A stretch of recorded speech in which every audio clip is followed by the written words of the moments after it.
Lulisandla zakho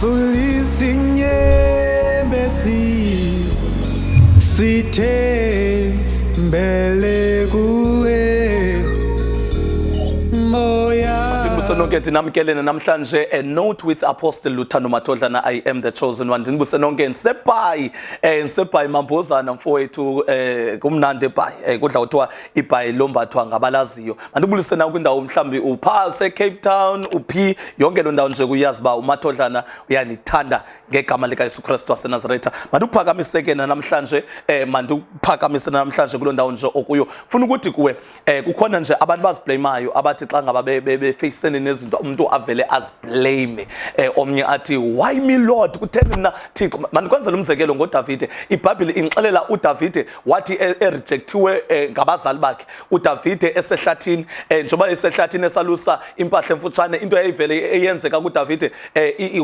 woyisa ibhere woyisa ingonyama wathi ke ngexesha elithile kwafuneka into ba alwe noGoliath anzosala istory sika Davide. Now uthe xa sefacana noGoliath wane attitude ethi bendinqobile ingonyama bendinqobile nebhere.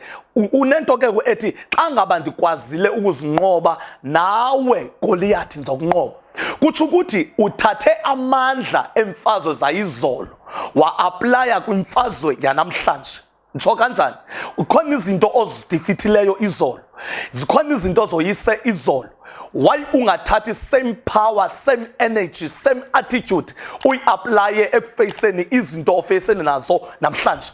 Uba ngaba wakwazi uface depression izolo, why ungakwazi ukuface izinto ojongene nazo namhlanje? Uba ngaba wakwazi ukufacea na woyisa ikoma mhlawumbe usuka esibhedlela wawukwikoma wena, why ungenokwazi uaplya same attitude eyayisithi ngexesha usebhedini wawusithi maswena ndizophakama ndizofela kwesi sibhedlela ndizogoduka? Why unga-aplyi same attitude, same energy, same everything ekufayitheni imfazwe zanamhlanje? Khumbula whatever o-challenge yiyo namhlanje iza kunceda kwi-future. The reason ungene ezintweni namhlanje kungokuba zikunikeza zikuprepare for i-future.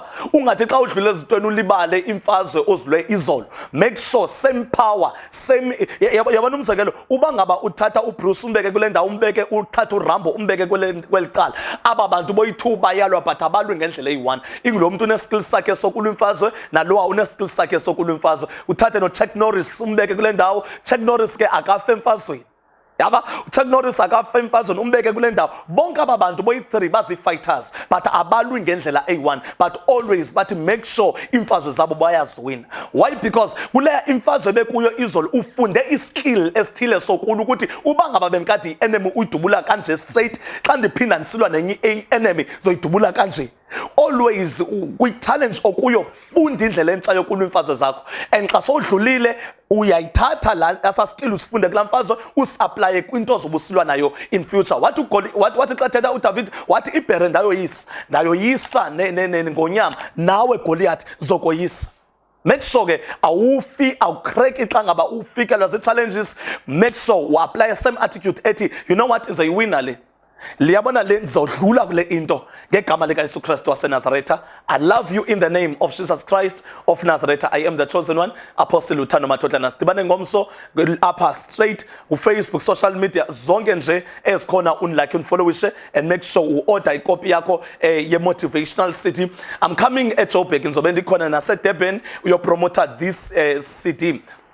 I-TV stations nakwi-radio stations. Make sure xa ndikhona around uzobuyibona apha sizoxelela apha kuFacebook uba ndi-around ufumane yakho ikopi egameni lika Yesu Kristu waseNazaretha. You are blessed in Jesus' name. Amen.